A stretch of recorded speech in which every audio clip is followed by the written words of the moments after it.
끝이 안 보이는 우크라이나 전쟁. 인플레가 이 우크라이나 전쟁 때문에 촉발되어서 세계는 등골이 휘고 있습니다.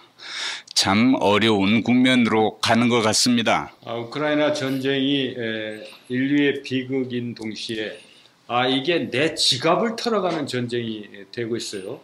푸틴 인플레이션 해가지고 푸틴플레이션이라는 용어가 현실로 우리 앞에 닥치고 그 파장이 만만치 않습니다. 예, 우크라이나를 침공한 지 이제 넉 달이 지났습니다. 세계는 우크라이나를 쳐다보면서 정말 안타까운 마음으로 지난 넉 달을 보냈지요. 세베르도네츠크, 마리우폴, 베르단스크, 헤리손 그리고 크림반도에 이르는 이 말발굽형 지역, 지금 거의 러시아 수중에 떨어지는 것 같습니다. 미국, 나토 대 러시아, 또 러시아와 우크라이나, 또 한편으로는 우크라이나와 돈바스, 이런 세 가지의 서로 다른 구도 속에서 전쟁이 진행되고 있어요. 아무래도 오래 갈 것 같죠? 그래서 서방 지도자들이 G7 정상회의를 하고 스페인의 마드리드에서 나토 정상회의, 그래서 우리의 윤석열 대한민국 대통령도 동참을 했는데요. 나토 플러스 인도 태평양 지역의 주요 핵심 국가들이 참석하는 거죠. 근데 여기서 중요한 거는 아까 말씀하신 에너지나 식량 위기도 문제지만은 정상들이 엊그저께 있었던 쇼핑몰에 있었던 인류를 공분에 넘게 했던 민간인 학살을 비난을 하면서도 계산이 복잡할 것 같아요. 왜? 복잡해요. 곧 닥치는 선거. 프랑스가 1차 희생양이 됐죠.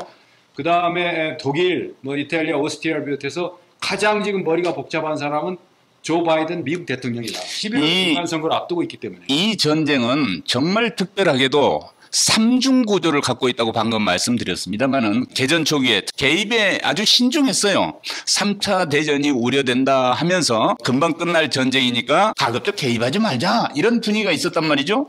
그런데 금방 언제 그랬냐 싶게 러시아를 응징하는 단일 대우로 정렬할 필요가 있다라고 같은 목소리를 냈어요. 너무 일사불란하게 움직이는 게 상당히 문제가 있고, 쇼핑몰 공격 사태에 대해서 푸틴이나 그 러시아 국방당국이 무기 저장고지 무슨 쇼핑몰이냐 했는데, 저는 이제 그 민간인의 안타까운 죽음도 정말 예의주시하고 같이 공분을 느끼지만은, 다른 한편으로는 이 핵 무기 사용의 문턱이 점점 낮아지고 있다라는 의미에서 이번에 그 27일 날 그 대러 제재에 대한 거의 무력 시위에 가까운 공격에 러시아 전략 폭격기까지 등장을 했어요. 그거는 핵무기를 발사할 수 있는 투볼로프 22 M3 항공기가 330km 떨어진 곳에서 순항미사일을 발사했다. 이런 것은 대단히 상징적인 의미가 있고, 이런 걸로 봤을 때 앞으로 이 러시아의 전쟁 태세가 겨울이 가까우면 갈수록 이것이 러시아가 힘을 받아서 복잡하게 나갈 수가 있다. 신중하게 지켜봐야 된다 했던 서방들이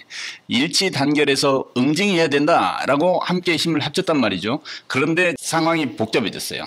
그리고 나한테 닥쳐올 불이익이 너무 커. 그렇죠. 그러다 보니 자중 분위기로 또 바뀌고 있단 말이죠. 전쟁발 인플레로 경기는 침체하고 닥쳐올 추위가 눈앞에 이제 걱정이 되고 하니 러시아산 가스 공급관을 막을까 두려워서 조기에 전쟁 종료하는 게 좋겠어라는 여론이 지금 유럽에 일고 있습니다. 러시아 그 가스프롬이라고 하는 러시아의 에너지 회사들은 대부분 국영 아닙니까? 네. 그렇기 때문에 현재도 유럽에 공급되는 주요국의 가스를 천연가스를 60% 이상 잠그는 거죠. 가스밸브를 잠그는 공포에 시달리고 있고, 그래서는 배급제라든지 에너지 사상제. 그 다음에 그 바이든 대통령이 강조하는 그 기후 변화에 대응하기 위한 그 그린 무브먼트가 많이 있었지 않습니까? 근데 이게 이제 가스 대란이 전력난으로 연결이 되고 이렇게 하기 때문에 이 석탄 발전소 재가동 그 정책을 호주를 비롯해서 엊그저께 우리 윤석열 대통령과 정상회의 호주 대통령부터 주요 각국이 석탄 발전소로 회귀하는 이런 추세까지 연결되고 있습니다. 맞습니다. 그 지금 휴전의 목소리가 많이 힘을 얻고 있는데, 전쟁의 조기 종료를 요구하는 목소리가 35%를 넘고요. 러시아를 응징해야 된다 하는 정의파의 목소리는 22% 수준에 머무르고 있다는 겁니다. 그래서 독일과 프랑스 등지에서는 영토 분할하는 조건 하에 현재 전선 정도에서 적당히 마무리하는 게 좋지 않겠느냐, 이런 얘기들이 나오고 있는 거예요. 그래서 이제 이 대책을 세우다 보면은 이 강경파들이 모이면 득세를 해요. 이 묘한 그 회의의 그 메커니즘인데요. 러시아 영토인 그 발트삼국 내에 있는 칼리닝그라드에 과연 소련이 과거 구소련 당시의 쿠바 미사일기처럼 지금 러시아가 핵 미사일이나 핵 그 무기를 배치하느냐 안 하느냐가 또 다른 중요한 관전 포인트고, 이것을 상황을 잘못 관리하고 확실하게 밀어붙여 이런 식으로 가면은 전쟁이 수개월 내가 아니고 몇 년도 갈 수 있다라는 전문가들의 분석도 등장하고 있습니다. 이쯤에서 영토를 분할하고 전쟁을 적당하게 종료하는 게 좋겠다라고 얘기하는 사람들은 러시아 제국의 영토를 머리 염두에 두고 있는 것 같습니다. 크루스초프 때 우크라이나에 한량한 크림반도, 그리고 그 위에 인접해 있는 지역들이 러시아어권으로 돼 있는데 이 지역을 꼭 회복해야 되겠다고 하는 것이 푸틴의 전략이었습니다. 최근에도 본인이 제2의 뼈트르가 되겠다라고 하고서 과거의 영광을 되찾아놓는 군주가 되겠다고 하는 의지를 숨기지 않은 바가 있습니다. 그렇다고 하면 현실론자들의 이야기를 듣다 보면 아무래도 이쯤에서 전선은 교착되고 또 장시간 지루한 전쟁으로 가지 않겠는가 하는 전망들이 많이 나오고 있는 거예요. 지난 그 24일 날 6.25 전쟁 발발 하루 전날 24일 날 한국군사학회와 합동군사대학이 공동 주최한 세미나가 있었어요. 러시아 군사 전문가가 얘기를 하는 내용을 쭉 발제하는 내용을 들어보니까 우리가 러시아와 우크라이나가 상호 그 인식의 문제에 있어서 가장 문제가 있는데, 지금 말씀하신 그 여러 가지 역사적 배경이라는 거 다 말씀드릴 수 없지만, 원래 우라는 것은 러시아어로 there is, 저기 있다라는 뜻이고, 크라이라는 것은 경계와 중간지대라는 뜻이랍니다. 러시아어로. 그런 측면에서 러시아가 숙명적으로 우크라이나를 대하는 그 인식이라든가 여러 가지 측면에서 냉전 시대의 그 한반도가 숙명적으로 겪었던 남북 분단의 상황처럼 우크라이나가 그런 그 어떤 중간 지역에 있는 국가로서 또 운명적인 시대사적인 비운을 그대로 짊어지고 가는 상황이 아니냐. 경계에서 이쪽 편도 못 들고 저쪽 편도 못 드는, 원하는 거는 나토에 가입해서 안전보장을 받고자 하나 현실적으로 또 국제 정치 경제적인 측면에서 다양한 지금 압박이 몰려오고 있기 때문에 적당한 선에서 봉합하려고 하는, 그렇기 때문에 이른바 젤렌스키 대통령이 젤렌스키 효과를 진짜 내세우면서 안 된다, 끝까지 싸우고 무기를 지원해달라고 호소하고 있는 복잡한 양상이 벌어지고 있다. 저는 그렇게 봅니다. 전략적 사고를 방해하는 가장 제1의 요인은 모든 문제를 선과 악으로 나누는 사고입니다. 그래서 중간지대 택하면 뭔가 비겁한 것 같아요. 그러니까요. 그래서 이제 선악으로 볼 일이 아니고, 과거의 우리 역사의 흐름이 나토가 냉전 시대의 종료와 함께 동진을 시작했는데 거리가 700km에서 거의 1000km 정도 돼요. 그러니까 과거에 바르샤바 조약기구의 휘하에 있던 지역들이 지금 나토로 편입이 됐단 말이죠. 그러니까 입장을 바꿔서 러시아 입장에서 보면 이제 완충지대가 거의 없어진 거예요. 남아있는 곳이 벨로루스하고 우크라이나인데 이 지역까지, 우크라이나까지 이 나토에 편입이 되고 나면 직접적으로 서방의 핵무기를 국경을 접해야 되는 상황이 된다는 점을 가장 두려워하는 것이죠. 그래서 이 시점에서 우리도 우크라이나 전쟁을 예의주시하고 있는데, 북한의 김정은은 우크라이나와 러시아의 전쟁 사태를 어떤 시각으로 바라보고 분석하고 있을까라는 생각이 많이 듭니다.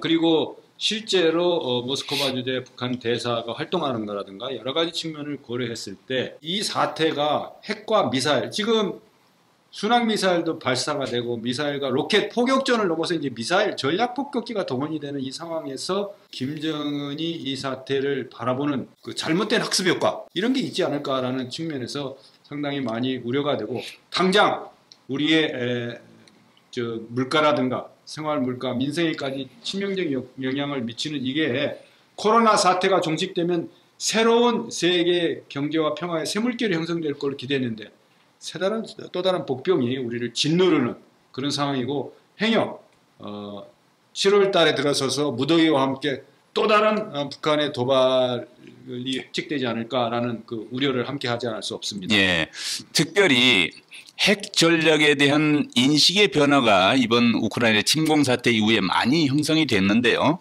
우크라이나가 핵과 화생 무기를 포기한 대가를 독이 치른다라는 얘기를 하고 있어요. 젤렌스키도 스스로 그렇게 얘기하면서 자강의 이야기를 하고 있습니다. 혹은 동맹의 보호를 받는 힘의 문제를 얘기하고 있습니다. 북한은 이 상황에서 얻는 교훈이 있겠지요. 또 하나는 에너지 안보의 중요성입니다. 다가오는 겨울을 어떻게 견딜까 하는 문제 때문에 국민적 논란이 대단히 많습니다. 에너지는 생활 물가 중에서도 그 미국처럼 자동차를 많이 에너지 생산량, 특히 원유 생산량을 보면 미국이 현재 세계 최고 탑이고 그다음에 러시아가 2위고 사우디아라비아가 3위 이런 정도로 나가고 있는데 그 에너지 가격이 미치는 영향 때문에 이 정치 지도자들의 판단과 디시전 결정을 할 때, 정책 결정을 할 때 상당한 그 압박 요인으로 작용하지 않을까.